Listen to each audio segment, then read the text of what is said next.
क्या कुछ हो रहा है राजस्थान में? राजस्थान में बीजेपी आ गई।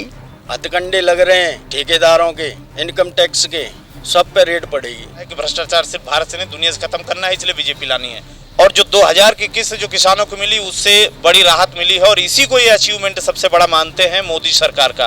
रोजगार आपके लिए ज्यादा महत्वपूर्ण है या 6000 रुपए ज्यादा? तो बेटी जो कहीं के काम है, कोई काम नहीं है? कोई काम नहीं बताओ। स्वास्थ्य व्यवस्था के हिसाब से आप कांग्रेस से संतुष्ट? हाँ, जो मतलब डॉक्टर बैठे हैं वो सिर्फ लूटने के लिए बैठे। यहाँ का प्रधानमंत्री झूठ जरूर बोलता है, प्रधानमंत्री होके भी झूठ बोलता है तो बिल्कुल गलत है। प्रधानमंत्री से किसी बात से खुश हैं आप? नहीं, किसी बात से खुश नहीं हम। तो राजस्थान के चुनावी सफर में हम निकल चुके हैं और राजस्थान के जो पहली विधानसभा है जो उत्तर प्रदेश से सटी हुई है वो है धौलपुर। और धौलपुर विधानसभा में इस वक्त हम हैं, सुबह का समय है, तमाम सारे लोग बैठे हुए हैं और इन्हीं से हम जानेंगे कि आखिर में राजस्थान में क्या कुछ हो रहा है। तो क्या कुछ हो रहा है राजस्थान में? राजस्थान में बीजेपी आ गई। सचिन के हिसाब से सचिन धक्का मार कर निकाल रहे हो, गहलोत ने को वोट दे रहा हो कांग्रेस की। तो इस बार फिर वही होगा जो पहले से होता रहा है, एक बार बीजेपी एक बार कांग्रेस। बीजेपी आ गई, बीजेपी आ गई। आपकी बार क्या होगा? आपके हाथ में चाय है तो हम मोदी जी के समर्थन हैं और जो भी कहेंगे सच कहेंगे, सच के सिवा कुछ नहीं कहेंगे। और गीता पे हाथ रख के कह रहे हैं। गीता पे हाथ रख के कह रहे हैं। तो क्या होगा? अब की बार माहौल चेंज होगा। क्या माहौल चेंज होगा? जो भी हथकंडे लग रहे हैं ठेकेदारों के, इनकम टैक्स के, सब पे रेड पड़ेगी। अच्छा, रेड पड़ेगी। मतलब जो मौजूदा सरकार है कांग्रेस, उसकी तरफ आपका इशारा है कि यहाँ भ्रष्टाचार हुआ है इसलिए उन पर रेड पड़ेगी। भ्रष्टाचार के खिलाफ रेड पड़ेगी। हाँ, भ्रष्टाचार खत्म करना है हमको, भारत देश से नहीं दुनियादारी से हमें भ्रष्टाचार से मुक्ति पानी है। तो भारत से ही नहीं दुनिया से भ्रष्टाचार खत्म करना है, इसलिए मोदी जी को लाना। ध्यान रखना इस बात को। और कुछ नहीं, और कुछ नहीं। तो बीजेपी क्यों आनी चाहिए यहाँ पर? बीजेपी यूँ आनी चाहिए। बीजेपी में हमारे गुरु हैं, कुल गुरु हैं, देवता हैं, 33 करोड़ देवी देवता हैं हमारे। यमुना, गंगा, सिंधु, सरस्वती च गोदावरी महेंद्रा कृष्ण कावेरी क्षिप्रा देवी, इतनी भी नदी है फिर भी प्यासे मर रहे हैं हम लोग। अच्छा, ऐसा क्यों? तो इससे पहले भी तो बीजेपी की सरकार रही है, तो आपकी प्यास क्यों नहीं बुझा पाई? देखिए, हर वक्त में हर जैसी हवा नहीं चलती है। कभी हवा रुख मोड़ लेती है, कभी हवा इधर की चल जाती है। तो भगवान के बिना पत्ता भी नहीं हिलता है। इसको मानते हो या नहीं मानते हो? अच्छा, तो भगवान के बिना पत्ता नहीं हिलता है। तो इस बार मोदी सरकार या कांग्रेस की सरकार के परिवर्तन के बाद जो बीजेपी सरकार आएगी राजस्थान में, उससे इससे क्या लेना देना? बीजेपी और कांग्रेस से हमें कोई लेना देना नहीं है। क्या नाम है आपका? मेरा नाम है राजमोहन पारासर। मैं बाड़ी क्षेत्र का रहने वाला हूँ और धौलपुर और ननाल मेरी पचगांव है। तो आपके हिसाब से बीजेपी आनी चाहिए। बहुत कुछ आपको लगता है कि भ्रष्टाचार सिर्फ भारत से नहीं दुनिया से खत्म करना है, इसलिए बीजेपी लानी है। क्या कहेंगे चाय की चुस्कियों के साथ? हम तो यही कहेंगे, जो अपने धर्म को बचा रहा है तो उसी के साथ चलेंगे। मोदी जी ने आज राम मंदिर जैसे धारा 370 हटाई थी कश्मीर से, और बड़े बड़े काम किए हैं मोदी जी ने, और आगे भी होते रहेंगे। जो भ्रष्टाचारी जो कर रहे हैं उनके खिलाफ भी। आपके लिए सरकार ने क्या अच्छा किया है जिससे आपको फर्क पड़ा हो? धारा 370 से आपको कोई फर्क पड़ा क्या?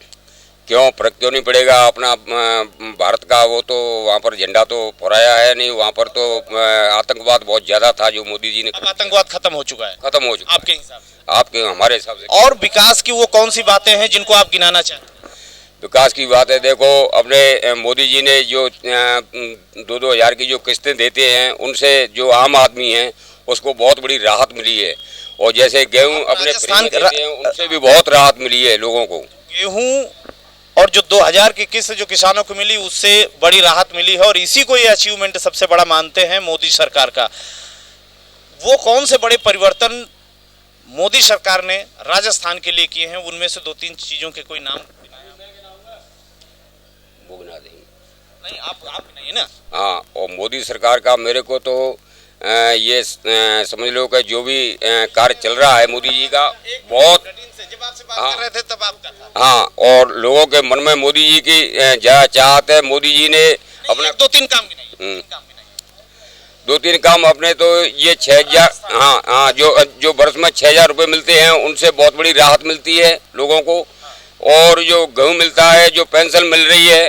रोजगार आपके लिए ज्यादा महत्वपूर्ण है या 6,000 रुपये ज्यादा महत्वपूर्ण है? देखो रोजगार तो है, लेकिन रोजगार के लिए जो पढ़े लिखे युवा हैं, तो अब घर घर में पढ़े लिखे युवा हैं तो वहाँ पर कंपटीशन से लोग जाते हैं, पर रोजगार होना चाहिए सभी के लिए। रोजगार होना चाहिए, जो अभी तक हुआ नहीं। जो अभी तक हुआ तो नहीं है। हाँ, इस चीज के लिए इनका रोना है। ये कह रहे हैं कि नहीं रोजगार नहीं हुआ, लेकिन फिर भी जो 6,000 रुपए जो मोदी सरकार दे रही है उससे बड़ी राहत है। तो दादा, आप बहुत बुजुर्ग व्यक्ति हैं, राजस्थान को बड़े करीब से देखा है, बहुत चुनाव आपने देखे, इस बार क्या कुछ नया? भैया अब जो पढ़े लिखे भाई बोलेंगे, हम कहाँ बोल सकते हैं। कुछ भी बोलिए, आप वोट डालते हैं ना? वोट तो डालते हैं भैया, कुछ तो मन में सोच के डालते ही होंगे। अब भैया हम तो देखो तुरंत सांची कहते हैं बुजुर्ग आदमी है, पेंसिल में ही बनना रही तो बेटी जो कह के काम है, कोई काम नहीं। बताओ बुजुर्ग आदमी होते हुए पेंसिल जो आधार कार्ड कट गयो, हाँ अब दूसरा भी नहीं निकल जाए, बोलो क्या करेगा। तो नाराजगी किससे है आपकी? हमारी तो भैया भगवान दे, कौ की नाराजगी ना दे। और क्या कहे बताओ। तो फिलहाल ये सबकी अपनी अपनी राय है, अपना अपना दुखड़ा है। स्वास्थ्य पे उन्होंने मान लो चिरंजीवी योजना लागू की है, उससे लोगों को मान लो अपना इलाज कराने में काफ़ी हद तक सुविधा मिली है। और दुर्घटना बीमा योजना है, उसमें भी लोगों को मान लो काफ़ी हद तक लाभ मिला है। मान लो कोई अगर परिजन किसी का ख़त्म हो जाता है तो उसको सरकार, राज्य सरकार की तरफ से कम 10 लाख मान लो उसको आर्थिक सुविधा मिलती है, तो उससे कहीं तक कुछ अच्छा है। और स्वास्थ्य व्यवस्था के हिसाब से आप कांग्रेस से संतुष्ट? हाँ, स्वास्थ्य विभाग की ऐसी भी कोई बात है जिससे आप असंतुष्ट हो कांग्रेस से? नहीं, एक क्या है कि कांग्रेस से असंतुष्ट हम इसीलिए ही हैं कि जो भर्ती वगैरह निकलती हैं तो उसमें कम से कम ये पेपर लीक मामले में जो लड़के अध्ययन करते हैं, जो तैयारी कर रहे हैं और वो ड्रॉप हो जाते हैं, तैयारी करने वाले बच्चे रह जाते हैं और जुगाड़ वाले पेपर ऐसे लोगों। एक बात आपसे हम पूछे वकील साहब, आपके बगल में जिन लोगों के साथ आप चर्चा कर रहे थे, सिंह साहब कह रहे हैं कि नहीं स्वास्थ्य व्यवस्था तो पहले सही थी, अभी गड़बड़ा गई। आप उन्हीं के उलट बोल रहे हैं कि नहीं स्वास्थ्य व्यवस्था में तो बहुत स्वास्थ्य के क्षेत्र में गरीब तबके का आदमी भी अपना इलाज अच्छे से अच्छे हॉस्पिटल में करा सकता है। इससे पहले नहीं करा सकता था क्योंकि उसके पास पैसा नहीं था, तो उसको आखिर तक दम तोड़ना ही पड़ता था। स्वास्थ्य के क्षेत्र में देखिए सिंह साहब, बुरा नहीं मानना, लेकिन आपके साथी हैं, अब वो आपके साथ ही खड़े हुए थे, बात कर रहे थे, वो कह रहे हैं कि स्वास्थ्य व्यवस्था में बहुत अच्छा। बाकी इसलिए बोला था मैंने, जैसे आरजीएच मिलता है हमको, आज उसमें इतना तगड़ा घोटाला हो रहा है। यदि टोटल अमाउंट को जोड़ें हम, हमारी जो दवाइयों का अमाउंट को जोड़ें तो नॉर्मल होता है, और उनका जो बिल होता है वो बिल इतना होता है कि मरीज को 2-3 बार में ही तुम्हारा पैसा लैप्स हो चुका। तो जो बात वकील साहब कह रहे हैं वो सही कह रहे हैं कि नहीं? नहीं, स्वास्थ्य विभाग में भी मैं बता रहा हूँ ना कि जो मतलब डॉक्टर बैठे हैं वो सिर्फ लूटने के लिए बैठे हैं, और वो कहाँ जा रहा है पैसा, आरजीएच का पैसा बिल्कुल एकदम से गलत तरीके से इस्तेमाल। चलिए खैर, ये तो सबकी अपनी अपनी राय है।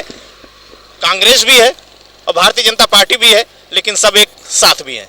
यहाँ का प्रधानमंत्री झूठ जरूर बोलता है, क्योंकि नहीं प्रधानमंत्री क्यों, अभी नरेंद्र मोदी ने वहाँ जयपुर बोला कि हम यहाँ पेट्रोल डीजल का पैसा कम करेंगे, लेकिन वो हमारे यहाँ 2 महीने पहले मध्य प्रदेश में गया था, बोला था कि यहाँ पैसा कम किया जाएगा पेट्रोल डीजल पे, लेकिन कोई पैसा नहीं किया, वो आज तक नहीं किया। 5 साल से गवर्नमेंट बीजेपी की थी, क्यों नहीं किया? आज ये भाषा क्यों बोल रहा है कि राजस्थान में कम करेंगे? क्या मध्य प्रदेश में नहीं कर सकता था? तो ये बिल्कुल झूठ बोलता है, प्रधानमंत्री होके भी झूठ बोलता है, तो बिल्कुल गलत है ये। तो प्रधानमंत्री ने केवल पेट्रोल डीजल वाली बात झूठ बोली या कुछ और भी आपको लगता है प्रधानमंत्री झूठे हैं? तो ऑलरेडी आज भी नहीं, सब बात झूठी बोलती हैं। वो कहते हैं हम न्याय करते हैं, क्या न्याय किया उन्होंने? खिलाड़ी जो लड़कियां थी उनके सांसद के ऊपर एक शब्द भी नहीं बोला। वो प्रधानमंत्री क्यों नहीं बोला भैया? प्रधानमंत्री है, उसको तो न्याय करना था, उसको सस्पेंड करना था। आज भी वो सांसद है, आज भी अध्यक्ष है, तो ये बिल्कुल गलत है, ये बिल्कुल गलत है। भाई प्रधानमंत्री, आप तो देश के मालिक हो, मालिक तो ऐसा होना चाहिए, सबके लिए बराबर होना चाहिए। मुखिया मुख्य तुलसीदास जी ने कहा ना कि मुखिया तो मुख्य जैसा होना चाहिए, वो सबको खान पान एक जैसा देता है। तो ये झूठ बोलता है बिल्कुल प्रधानमंत्री, हम कह रहे हैं इस बात को।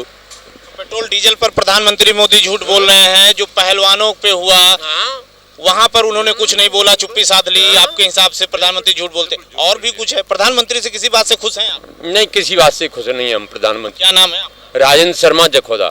राजेंद्र शर्मा जी हैं, राजस्थान के वोटर हैं। प्रधानमंत्री से बिल्कुल खुश नहीं कह रहे। प्रधानमंत्री हर बात झूठ बोलते हैं। इस देश के प्रधानमंत्री झूठे हैं, वो इनकी अपनी खुद की राय है। कुछ बोलेंगे? नहीं बोलेंगे आप?